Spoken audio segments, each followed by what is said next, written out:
ನಾರಾಯಣಂ ನಮಸ್ಕೃತ್ಯ ನರಂ ಚೈವ ನರೋತ್ತಮಂ ದೇವೀಂ ಸರಸ್ವತೀಂ ವ್ಯಾಸಂ ತತೋ ಜಯಮುದೀರಯೇ. ವಿಜಾನತಾಮವಿತ್ತಸ್ಯ ಮಧ್ವಸ್ಯ ಜಗತಿ ಗುರೋಃ ಪೂರ್ವಾಚಾರ್ಯಮಹಿಷ್ಠಾನಾಂ ಇಯಂ ಪ್ರಣತಿಮಾಲಿಕಾ. ವೈಶಂಪಾಯನ ಉವಾಚ ಪ್ರದೋಷಾರ್ಧೇ ಕದಾಚಿತ್ ಕೃಷ್ಣೇರತಿಪರಾಯಣೆ ತ್ರಾಸಯನ್ ಸಮದೋ ಗೋಷ್ಠಂ ಅರಿಷ್ಟಪ್ರತ್ಯದೃಶ್ಯತ. ಕೃಷ್ಣ ವೃಂದಾವನಕ್ಕೆ ಬಂದದ್ದೇ ಅನೇಕ ದೈತ್ಯರನ್ನು ನಾಶ ಮಾಡಲಿಕ್ಕಾಗಿ. ಅದರಲ್ಲಿ ಒಬ್ಬ ಅರಿಷ್ಟ ಅಂತ ಹೇಳಿ ಅವನು ಗೋವುಗಳ ಹಟ್ಟಿಯಲ್ಲಿ ನುಗ್ಗಿ, ಎತ್ತಿನ ವೇಷದಲ್ಲಿ ಇದ್ದ ಅವನು ಗೋವುಗಳ ಹಟ್ಟಿಯಲ್ಲಿ ನುಗ್ಗಿ ಎಲ್ಲರಿಗೂ ವಿಪರೀತ ಹಿಂಸೆ ಮಾಡ್ತಾ ಇದ್ದ.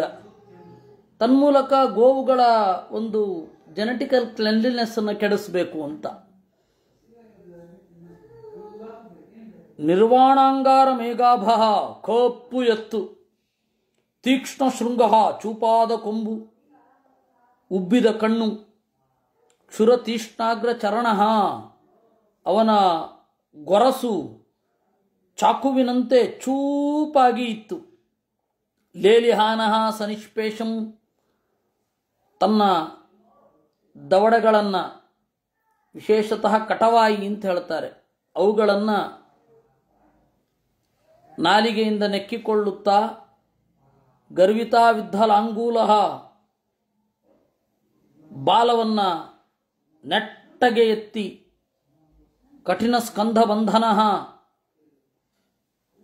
ಅವನ ಗೋವಿನ ವಿನ್ಯಾಸ ಹೇಗಿರುತ್ತೆ ಅಂತ ಹೇಳಿದರೆ, ಆ ಕತ್ತು ನಯವಾಗಿ ಇರುತ್ತೆ,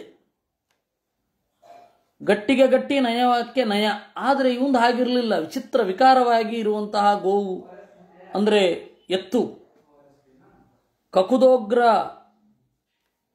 ಕಕುದೋದಗ್ರ ನಿರ್ಮಾಣ, ಪ್ರಮಾಣಾತ್ ದುರತಿಕ್ರಮ, ಮಿತಿಮೀರಿದ ಗಾತ್ರ. ಶಕ್ರನ್ ಮೂತ್ರೋಪಲಿಪ್ತಾಂಗ, ತನ್ನ ಮೂತ್ರದಿಂದ ತನ್ನ ಸೆಗಣಿಯಿಂದ ತನ್ನ ಮೈಯನ್ನೇ ಅಂಟಿಸಿಕೊಂಡವ. ಮಹಾಕಟಿಹಿ, ದಪ್ಪವಾದ ಸೊಂಟ, ಸ್ಥೂಲವಾದ ಮೋರೆ, ಗಟ್ಟಿಯಾದ ಮಂಡಿ, ದೊಡ್ಡ ಹೊಟ್ಟೆ, ವಿಷಾಣಾವಲ್ಗಿತ ಗತಿ. ತನ್ನ ಕೊಂಬಿನಿಂದ ತನ್ನ ಕೊಂಬನ್ನೇ ಮುಂದೆ ಮಾಡಿಕೊಂಡು ನಡೀತಾ ಇದ್ದ. ಗವಾರೋಹೇಶು ಚಪಲಃ, ಯಾವುದೇ ಹಸು ಕಂಡ್ರೆ ಸಾಕು ಅದ್ರಗಳ ಮೈ ಮೇಲೆ ದಾಳಿ ಮಾಡ್ತಾ ಇದ್ದ. ಯುದ್ಧ ಸಜ್ಜ ವಿಷಾಣಾಗ್ರಹ, ಜಗಳಗಂಟ ಎತ್ತು, ಕೊಂಬು ಬಹಳ ಮುಂದೆ. ಅರಿಷ್ಟ ಅಂತ, ದಾರುಣಾಕೃತಿ. ದೈತ್ಯೋ ವೃಷಭರೂಪೇಣ ಗೋಷ್ಠಾನ್ ವಿಪರಿಧಾವತಿ.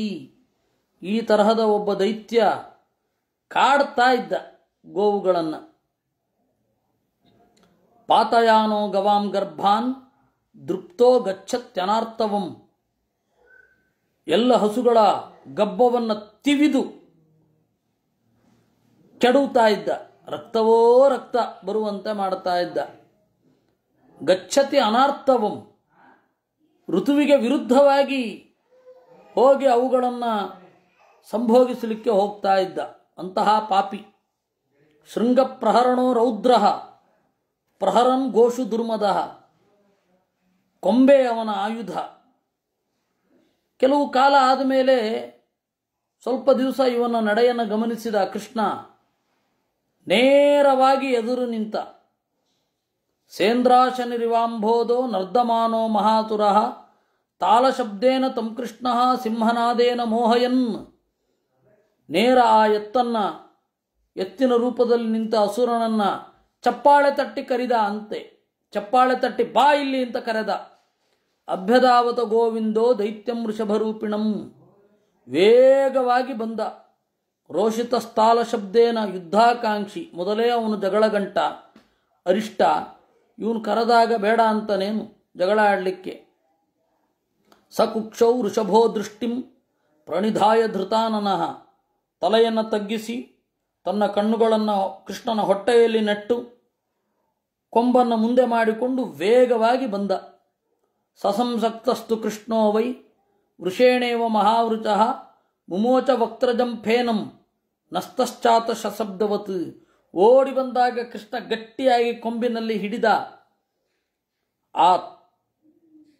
ಆ ಹಿಡಿತವನ್ನು ತಾಳಲಾಗದೆ ಅರಿಷ್ಟಾಸುರನ ಮುಖದಿಂದ ನೊರೆ ಹೊರಗಡೆ ಬಂತಂತೆ.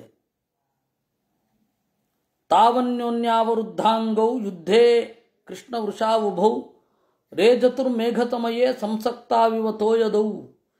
ದೂರದಿಂದ ನೋಡಿದವರಿಗೆ ಆಗಸದಲ್ಲಿ ಎರಡು ಮೋಡಗಳು, ನೀರು ತುಂಬಿದ ಮೋಡಗಳು ತಾಗಿದಂತೆ ಆಗ್ತಾ ಇತ್ತು. ಆ ದರ್ಪ ಬಲವನ್ನು ನೋಡಿ ಕೃಷ್ಣ ಏನು ಮಾಡಿದ? ಶೃಂಗಂ ಚಾಸ್ಯ ಪುನಃ ಸವ್ಯಂ ಉತ್ಪಾಟ್ಯ ಯಮದಂಡವತ್. ಅವನ ಕೊಂಬನ್ನು ಕಿತ್ತಿ ಅದರಿಂದಲೇ ಹೊಡೆದ ಅಂತೆ. ಸಭಿನ್ನ ಶೃಂಗೋ ಭಗ್ನಾಸ್ಯೋ ಭಗ್ನಸ್ಕಂಧಶ್ಚ ದಾನವಃ. ಕೃಷ್ಣನ ಪೆಟ್ಟಿಗೆ ಕೊಂಬು ಒಡೆದು ಮೋರೆ ರಕ್ತ ಸುರಿಲಿಕ್ಕೆ ಶುರು ಆಯಿತು. ಗೋವಿಂದೇನ ಹತಂ ದೃಷ್ಟ ಒಂದು ಸ್ವಲ್ಪ ಹೊತ್ತಿಗೆ ಅರಿಷ್ಟ ಸತ್ತ. ಸಾಧು ಸಾಧ್ವಿತಿ ಭೂತಾನಿ ತತ್ಕರ್ಮಾಸ್ಯಾಭಿತುಷ್ಟುವು.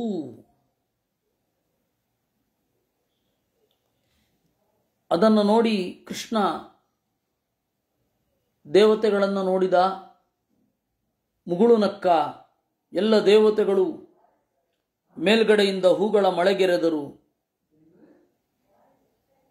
ತೇಪಿ ಗೋವೃತ್ತಯ ಸರ್ವೇ ಕೃಷ್ಣಂ ಕಮಲಲೋಚನಂ ಉಪಾಸಾಂಚಕ್ರಿರೇ ಹೃಷ್ಟಾ ಸರ್ವೇ ಶಕ್ರಮಿವಾಮರಾಹ.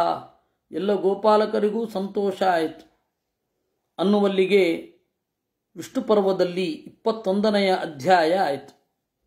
ಕೃಷ್ಣಂ ವ್ರಜಗತಂ ದೃಷ್ಟ್ವಾ. ಕಂಸ ಯಾರನ್ನ ಕಳಿಸ್ತಾ ಇದ್ನೋ ಅವರೆಲ್ಲ ಕಣ್ಮರೆ ಆಗೋಗ್ತಾ ಇದ್ರು. ಒಂದು ಮೀಟಿಂಗ್ ಆಗಿತ್ತು ಕಂಸನ ಜೊತೆಗೆ ಎಲ್ಲ ದೈತ್ಯರದ್ದು. ಅವರೆಲ್ಲರೂ ಕೂಡ ಹಿಂಸಾವಿಹಾರರು. ಹಿಂಸೆ ಅಂದರೆ ಬಹಳ ಆನಂದ ಅವರಿಗೆ. ಅವರು ನಾವು ಏನು ಯೋಚನೆ ಮಾಡಬೇಡ, ಆ ವಯಸ್ಸಿನ ಎಲ್ಲ ಮಕ್ಕಳನ್ನು ಕೊಲ್ತೇವೆ ಅಂತ ಹೋದವರು ಸುಮಾರು 12 ವರ್ಷ ಆದರೂ ಯಾರೂ ಬಂದಿರಲಿಲ್ಲ. ಅವರು ಕಂಸನ ಸುಪಾರಿ ಕಿಲ್ಲರ್ಸ್ ಪ್ಲಸ್ ಸ್ಪೈಗಳು. ಯಾರು ವಾಪಸ್ಸೇ ಬಂದಿರಲಿಲ್ಲ. ಇದನ್ನು ಅವನು ಗಮನಿಸಿದ. ಪೂತನ ಸತ್ತಿದ್ದಾಳೆ ಅಂತ ಗೊತ್ತಾಯಿತು ಬೇರೆ ಗೂಢಚಾರರಿಂದ. ಕಾಳಿಯ ಬೇರೆ ಕಡೆ ಹೋದ ಅಂತ ಗೊತ್ತಾಯಿತು. ಧೇನುಕ ಸತ್ತಿದ್ದಾನೆ, ಪ್ರಲಂಬ ಸತ್ತಿದ್ದಾನೆ, ಗೋವರ್ಧನ ಪರ್ವತ ಎತ್ತಿದ್ದಾನೆ, ಇಂದ್ರನನ್ನು ಮೀರಿಸಿದ್ದಾನೆ. ಎಲ್ಲ ಗೋವುಗಳು ಕೂಡ ರಕ್ಷಿತವಾಗಿವೆ. ಅರಿಷ್ಟ ಸತ್ತಿದ್ದಾನೆ ಅಂತ ಗೊತ್ತಾಯಿತು. ಕರ್ಷಣೆ ವೃಕ್ಷಯೋಶ್ಚೈವ 2 ಮತ್ತಿಮರಗಳು ಬಿದ್ದಿವೆ. ಶಕಟಾಸುರ ಸತ್ತಿದ್ದಾನೆ ಅಂತ ಗೊತ್ತಾಯಿತು. ಪ್ರಾಪ್ತಾರಿಷ್ಟಮಿವಾತ್ಮಾನಂ ಮೇನೇತ ಮುದರೇಶ್ವರ. ಈಗ ಒಂದು ಸುದ್ದಿ ಬಂತು, ಅರಿಷ್ಟನೂ ಸತ್ತಿದ್ದಾನೆ ಅಂತ. ಒಂದು ಕ್ಷಣ ಹಿ ವಾಸ್ ಅಸ್ಟಾನಿಶ್ಡ್. ಗತಾಸು ಪ್ರತಿಮೋ ಬಭೌ. ಏನು ಮಾಡೋದು ಅಂತ ಗೊತ್ತಾಗಲಿಲ್ಲ. ಎಲ್ಲರನ್ನ ಸೇರಿಸಿದ. ನಿಶಿಸ್ತಿಮಿತ ಮೂಕಾಯಾಮ್ ಮಧುರಾಯಾಮ್ ಜನಾಧಿಪ. ಮಧುರಾ ಶಬ್ದ ಮಥುರಾ ಅಲ್ಲ, ಮಧುರಾಯಾಮ್ ಜನಾಧಿಪ. ರಾತ್ರಿ ನೀರವವಾಗಿದೆ, ಯಾರೂ ಏನೂ ಮಾತನಾಡ್ತಾ ಇಲ್ಲ. ಆ ಸಂದರ್ಭದಲ್ಲಿ ಮಾತನಾಡಿದ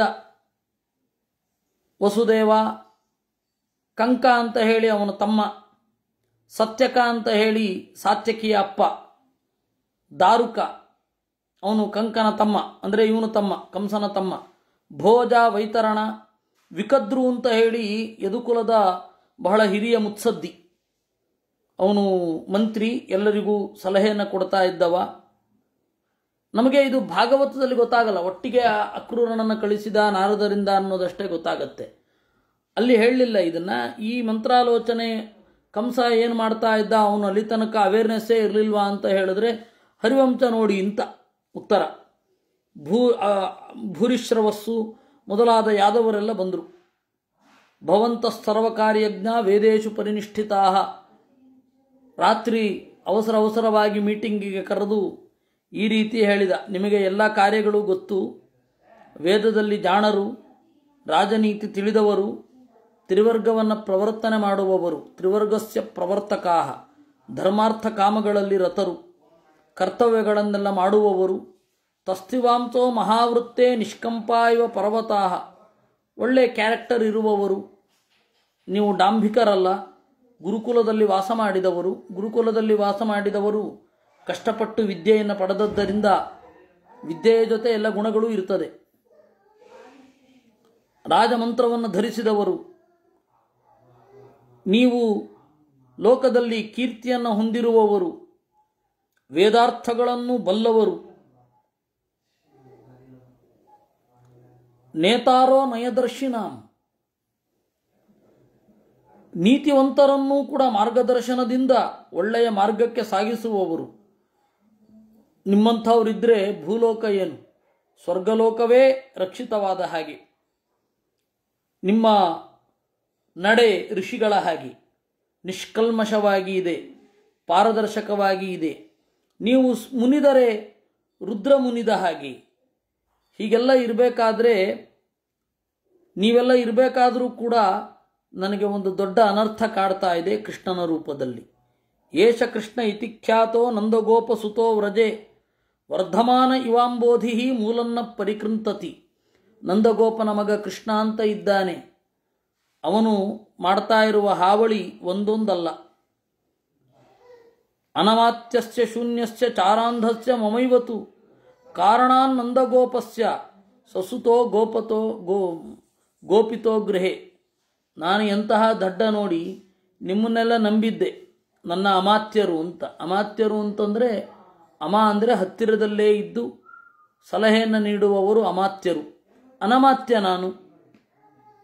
ಇವನು ಯಾದವರನ್ನು ನಡೆಸ್ಕೊಳ್ಬೇಕಾದ ರೀತಿಯಿಂದ ನಡೆಸ್ಕೊಂಡಿಲ್ಲ. ಅವರು ಸಲಹೆ ಕೊಟ್ಟರೆ ಕೇಳ್ತಾ ಇರಲಿಲ್ಲ, ಈಗ ಸಲಹೆ ಕೊಡಲಿಲ್ಲ ಅಂತ ಬೈತಾರೆ. ದುರ್ಜನರೇ ಹಾಗೆ, ಏನು ಮಾಡೋಣ. ಚಾರಾಂಧಸ್ಯ, ನನ್ನ ಇಂಟೆಲಿಜೆನ್ಸ್ ಡಿಪಾರ್ಟ್ಮೆಂಟ್ ಎಲ್ಲಿ ಸತ್ತೋಯ್ತೋ ಏನೋ, ಯಾರೂ ಬರಲಿಲ್ಲ. ಆ ನಂದಗೋಪನ ಮಗ ಹೀಗೆ ಬೆಳೀತಾ ಇದ್ದಾನೆ ಅಂತ ಕಾಲಕ್ಕೆ ಯಾರಾದರೂ ಹೇಳಿದರೆ ಏನಾದರೂ ಆಗಿರಬಹುದಿತ್ತು. ಯಾರೂ ಹೇಳಲಿಲ್ಲ. ಅಲ್ಲ, ಇವನು ಇದು ಕಿಚನ್ ಕ್ಯಾಬಿನೆಟ್ಟನ್ನು ಕಳಿಸಿದ್ದಾನೆ. ಯಾರು? ಕಂಸ. ಕಿಚನ್ ಕ್ಯಾಬಿನೆಟ್ಟನ್ನು ಕಳಿಸಿದ ಮೇಲೆ ಅವರೆಲ್ಲ ಸತ್ತಿದ್ದಾರೆ ಅಂದರೆ ಅನಧಿಕೃತವಾಗಿ ಈ ಕೆಲಸವನ್ನು ಮಾಡಲಿಕ್ಕೆ ಹೇಳಿದ್ದಾನೆ. ಅಂದರೆ ಅದು ಅಥೆಂಟಿಕ್ ಅಲ್ಲ. ಯಾಕಂದರೆ ಅಥೆಂಟಿಕ್ ಆದರೆ ಇವಾಗ ಒಬ್ಬ ಪೊಲೀಸು ರೌಡಿಯನ್ನು ಕಳಿಸೋದು ಅಥೆಂಟಿಕ್ ಅಲ್ಲ, ಅದವನು ವೈಯಕ್ತಿಕ. ಒಬ್ಬ ರಾಜನಾದವ ಸೈನ್ಯವನ್ನು ಆಜ್ಞೆ ಮಾಡದೆ ಖಾಸಗಿ ಸೆಕ್ಯೂರಿಟೀಸ್ಗಳಿಗೆ ಸಲಹೆ ಕೊಟ್ಟರೆ, ಸುಪಾರಿ ಕೊಟ್ಟರೆ ಎಷ್ಟು ತಪ್ಪೋ ಅಷ್ಟೇ ತಪ್ಪು ಕಂಸ ಮಾಡಿದ್ದು. ಆದರೆ ಅವರೆಲ್ಲ ತಮ್ಮ ಮೇಲೆಲ್ಲ ತಪ್ಪು ಹಾಕೋತಾರೆ, ಬೇರೆಯವ್ರ ಮೇಲೆ ತಪ್ಪು ಹಾಕೋದು, ನೀವು ಹೀಗೆ ಮಾಡಿದ್ದೀರಿ ಅಂತ. ಉಪೇಕ್ಷಿತ ಇವ ವ್ಯಾಧಿ ಪೂರ್ಯಮಾಣ ಇವಾಂಬುದ. ಉಪೇಕ್ಷೆ ಮಾಡಿದ ರೋಗ ಹೇಗೆ ಬೆಳೆಯುತ್ತೋ ಹಾಗೆ ಕಿಂ ತದ್ಭೂತಂ ಮಹದ್ಭೂತಂ ದೇವಾಪತ್ಯಂ ನ ವಿದ್ಮಹೇ. ಅದು ಯಾರದು? ಯಾರ ಮಗ ಅವನು? ಪೂತನೆ ಸತ್ಲು. ಯಮುನಾಯ ಹೃದಯನಾಗ ಕಾಲಿಯೋ ದಮಿತಸ್ತಥ. ಅವನು ಕಾಲಿಯ ನಾಗನನ್ನ ತುಳಿದ, ಧೇನುಕನನ್ನ ಕೊಂದ.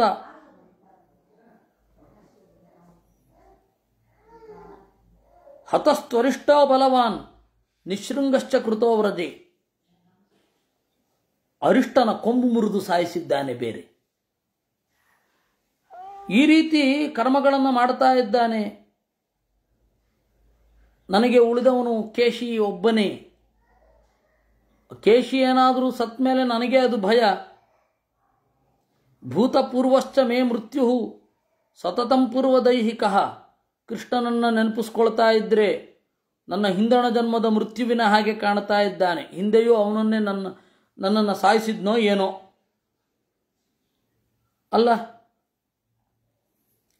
ಅವನು ಗೋಪ ಮಾಡ್ತಾ ಇರೋದು ಅಮಾನುಷವಾದ ದೈವಿಕವಾದ ಕೆಲಸ. ಈ ಕೃಷ್ಣನ ಕೆಲಸವನ್ನು ಕೇಳ್ತಾ ಇದ್ದರೆ ಪ್ರಾಯ ನಾರಾಯಣನೇ ಇಳಿದು ಬಂದಂತೆ. ಯಾವಾಗಲೂ ನಮ್ಮ ವಿರುದ್ಧ ಪಿತೂರಿ ಮಾಡ್ತಾನವನು. ವಾಮನೇನತು ರೂಪೇಣ ಜಹಾರ ಪೃಥಿವೀಮಿಮಾಂ, ವಾಮನ ರೂಪದಿಂದ ಬಂದ ನಮ್ಮನ್ನೆಲ್ಲ ಸ್ವರ್ಗಹೀನರನ್ನಾಗಿ ಮಾಡಿದ. ಕೃತ್ವಾ ಕೇಸರಿಣೋ ರೂಪಂ, ಸಿಂಹದ ರೂಪವನ್ನು ತೊಟ್ಟು ಹಿರಣ್ಯಕಶಿಪುವನ್ನು ಕೊಂದ. ಅಚಿಂತ್ಯ ರೂಪಮಾಸ್ಥಾಯ, ನಾವು ಚಿಂತಿಸಲೇ ಆಗದ ರೂಪವನ್ನು ಮಾಡಿ ತಳೆದು ದೈತ್ಯರನ್ನೆಲ್ಲ ಬೀಳಿಸ್ತಾ ಇರ್ತಾನೆ. ಆಮೇಲೆ ಬ್ರಾಹ್ಮಣನಾಗಿ ಬೇರೆ ಬಂದ, ಪರಶುರಾಮನಾಗಿ. ಪ್ರವಿಶ್ಯ ದಾರ್ದುರೀಂ ಮಾಯಾಂ ಅನಾವೃಷ್ಟಿಂ ಚಕಾರ, ನಮ್ಮ ಬಲದ ಬರವನ್ನು ಮಾಡಿದ ಅವನು. ವರಾಹರೂಪನಾಗಿ ಬಂದ, ಹಿರಣ್ಯಾಕ್ಷನನ್ನು ಕೊಂದ. ಅನಂತ ಶಾಶ್ವತೋ ದೇವ, ಅಮೃತೆ ನಿರ್ಮಿತೆ ಪೂರ್ವಂ, ಅಮೃತ ತಳೆದಾಗ ಹೆಣ್ಣಿನ ರೂಪವನ್ನು ಹೊತ್ತು ನಮ್ಮನ್ನು ಮೋಸ ಮಾಡಿದ. ದಧಾರ ಮಂದರಂ ವಿಷ್ಣು ರಕೂಪಾರ ಇತಿ ಶ್ರುತಿ, ಕೂರ್ಮನಾಗಿ ಬೆಟ್ಟವನ್ನು ಹೊತ್ತ ಅಂತ ನಾವೆಲ್ಲ ಕೇಳುತ್ತೇವೆ. ಅದನ್ನೆಲ್ಲ ಕೇಳುವಾಗ ಎದುರಾಳಿ ಪಕ್ಷದಲ್ಲಿ ನಾವೇ ಇದ್ದು ಸೋತವೇನೋ ಅಂತನ್ನುವ ಭಾವನೆ ನಮಗೆ ಮೂಡುವಂತೆ ಆಗತ್ತೆ. ಪ್ರಾಯ ಹಿಂದಣ ಜನ್ಮದಲ್ಲಿ ಅವನಿಂದ ಬಹಳ ನಾವು ಸಂಕಟ ಪಟ್ಟಿರಲೇಬೇಕು. ಆಮೇಲೆ ರಾಮನಾಗಿ ಹುಟ್ಟಿದ ಅಂತೆ, ರಾವಣನನ್ನು ಕೊಂದನಂತೆ. ನಾವೇ ಆಗ ಸತ್ಯವೇನೋ ಅಂತನ್ನುವ ಭಾವನೆ. ರಾಮಾಯಣ ಕೇಳುವಾಗ ನಮಗೆ ಸಂಕಟ ಆಗ್ತದೆ, ವರಾಹ ರೂಪದವನ್ನು ಕೇಳಿದಾಗ ನಮಗೆ ಸಂಕಟ ಆಗ್ತದೆ. ಅವನೇ ನಮ್ಮನ್ನು ಬಂದು ಕೊಂದ ಹಾಗೆ ಪ್ರಾಯ ಹಿಂದಣ ಜನ್ಮದ ಇರಬೇಕು. ತದೇಶ ನೂನಂ ವಿಷ್ಣುರ್ವಾ ಚಕ್ರೋವಾ ಮರುತಾಂಪತಿ, ನನ್ನ ಕಾಲದಲ್ಲಿ ಈಗ ನಾನು ಕಂಸನಾದಾಗ ಆ ಕೃಷ್ಣ ವಿಷ್ಣುವೇ ಇರಬೇಕು ಅಂತ. ಗೊತ್ತಾಯ್ತಾ? ಯಾರ್ಯಾರು ರಾಮಾಯಣ ಕೇಳ್ತಾರೋ, ಯಾರ್ಯಾರು ಮಹಾಭಾರತ ಕೇಳ್ತಾರೋ ಅವರಿಗೆ ಹೊಟ್ಟೆ ಒಳಗಡೆ ಖಾರ ಕಿವಿಚಿದ ಹಾಗಾದರೆ ಅವ್ರು ಯಾರು ಅಂತ ತೀರ್ಮಾನ. ಅತ್ರ ಮೇ ಚಂಕತೆ ಬುದ್ಧಿ ವಸುದೇವಂ ಪ್ರತಿಧ್ರುವ. ನನಗೆ ಡೌಟ್ ಬರ್ತಾ ಇರೋದು ಈ ವಸುದೇವನ ಮೇಲೆ. ಇವನು ಏನೋ ಮಾಡಿರ್ಬೇಕ್ರಿ, ನಮಗೆಲ್ಲ ಸಂಕಟ ತಂದು ಒಡ್ಡಿದ್ದಾನೆ. ಅಯಂ ಹಿ ಖಟ್ವಾಂಗವನೇ ನಾರದೇನ ತಮಾಗತಃ ದ್ವಿತೀಯಂ ಸಹಮಾಂ ವಿಪ್ರಹ ಪುನರೇವ ಅಬ್ರವೀದ್ವಚಃ. ನಾರದರು ಎರಡನೇ ಬಾರಿ ಬಂದಿದ್ರು. ಅವತ್ತು ಯಾವತ್ತು ನನಗೆ ಮೊದಲನೇ ಬಾರಿ ಈ ಕೃಷ್ಣ ಮೊದಲಾದವರೆಲ್ಲ ಹುಟ್ಟೋದಕ್ಕೆ ಮೊದಲು ಕಂಸ ಇದು ಈ ವಸುದೇವ ಮತ್ತು ದೇವಕಿಯ ಮದುವೆಯಾದ ಹೊಸತರಲ್ಲಿ ಬಂದು ದೇವತೆಗಳು ಈ ರೀತಿ ಪ್ಲಾನ್ ಹಾಕಿದ್ದಾರೆ ಅಂತ ಹೇಳಿ ಹೋದವರು ಮತ್ತೆ ಎರಡನೇ ಬಾರಿ ಬಂದರು. ಬಂದು ಕೃಷ್ಣ ಯಸ್ತ್ವಯಾಹಿ ಕೃತೋ ಯತ್ನಃ ಕಂಸಗರ್ಭಕೃತೆ ಮಹಾನ್ ವಸುದೇವೇನ ತೇ ರಾತ್ರೌ ತತ್ಕರ್ಮ ವಿಫಲೀಕೃತಂ. ವಸುದೇವ ಅದನ್ನೆಲ್ಲ ಹಾಳು ಮಾಡಿದ್ದಾನೆ ಅಂತ ಹೇಳಿದ್ದಾರೆ. ಅವ್ರ ಮಾತು ನಂಬೋದು ಬಿಡೋದು ಬೇರೆ. ವಸುದೇವನ ಮೇಲೆ ನನಗೆ ವೈಯಕ್ತಿಕವಾಗಿ ಮೊದಲಿಂದ ಸಂಶಯ ಇದೆ. ರಾತ್ರಿಯಲ್ಲಿ ಇರುಳಿನಲ್ಲಿ ಅವನು ಗರ್ಭವನ್ನು ಬದಲಾವಣೆ ಮಾಡಿದ ಅಂತ ಅವ್ರು ಹೇಳ್ತಾರೆ. ಆ ಯಶೋದೆ ಒಂದು ಹೆಣ್ಣು ಮಗುವನ್ನು ಹೆತ್ತಂತೆ, ಅದು ನೀವು ತಂದು ಇಲ್ಲಿ ಇಟ್ಕೊಂಡಂತೆ. ಇವಳು ಹೆತ್ತ ಗಂಡು ಮಗುವನ್ನು ತೊಗೊಂಡೋಗಿ ಅಲ್ಲಿಟ್ಟಂತೆ.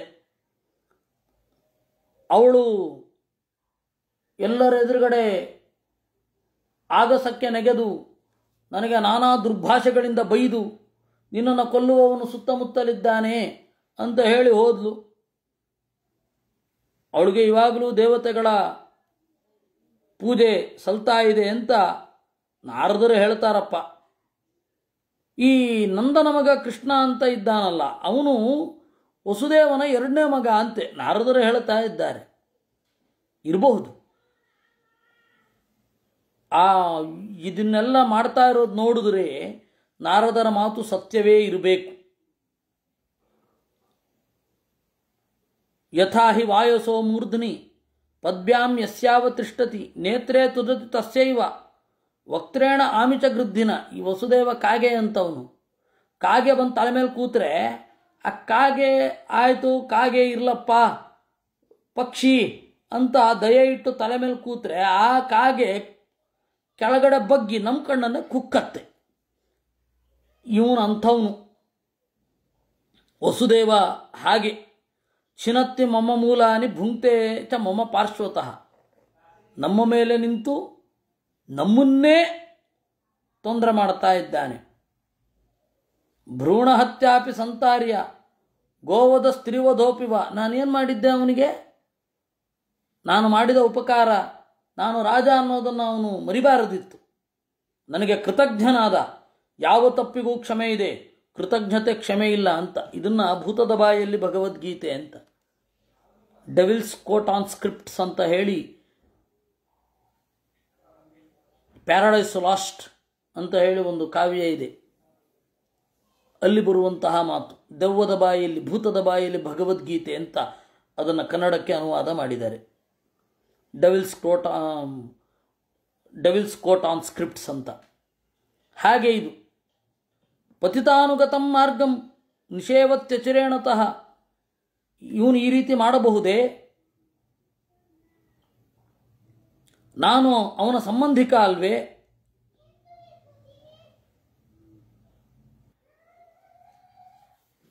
ಅದರಿಂದಾಗಿ ನನಗೆ ಇವನ ಬಗ್ಗೆ ತೀವ್ರವಾದ ಅಸಮಾಧಾನ ಇದೆ ಅಂತ ಹೇಳ್ತಾನೆ. ಇನ್ನು ಮುಂದೆ ವಸುದೇವನನ್ನ ಕುರಿತು ಮಾತನಾಡ್ತಾನೆ. ಇವತ್ತು ನಾನೊಂದು ಸ್ವಲ್ಪ ಬೇಗ ಮುಗಿಸ್ತೇನೆ, ಕೆಲವು ಕೆಲಸಗಳಿದೆ. ಆದ್ದರಿಂದ ಕೃಷ್ಣಾರ್ಪಣಮಸ್ತು. ನಾಳೆ ಮುಂದುವರಿಸು, ನಾಳೆ ಯಥಾ ಪ್ರಕಾರ ಮಾಡುವ. ಕೃಷ್ಣಾರ್ಪಣಮಸ್ತು.